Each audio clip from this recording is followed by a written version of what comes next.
I heard some people talking nonsense. Wewe kwanza unaelewa mimi ndio rais wa Kenya? Waambie kama wanataka Indian Ocean watupatie pesa tuwaletee. Lakini pesa yenu haina afya.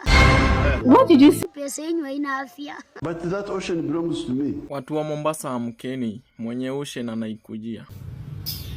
Lakini na nimesikia anatoa address kwa kizungu. Wanaongea kizungu inakaa kikamba hapa Kenya. Shame on you. Shame on you, Museveni. Now that's very bad for my status. Tunataka Indian Ocean. Indian Ocean ndo anataka, anasema hata ni yake. Mtamfanyia nini kama wa Kenya? Tutakufanya badada. Usifikiri ati ni kutisha watu. Hakuna kutisha. In future we are going to have wars. Siku yenyewe vita itaanza. Mimi nipe tu shoka.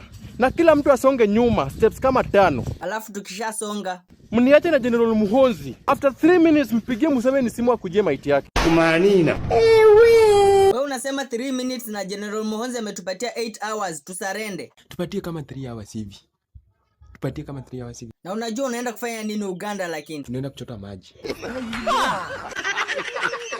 Wewe uko serious lakini? Mmeshachimba shimo. Tuko ready na besheni. Tunapeleka maji Uganda.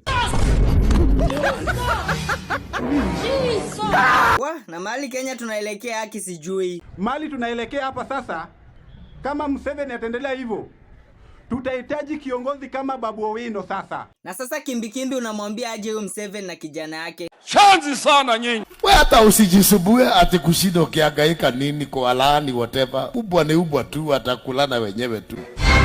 What did you say? Watakulana wenyewe tu. Watakuwa nasikia news tu.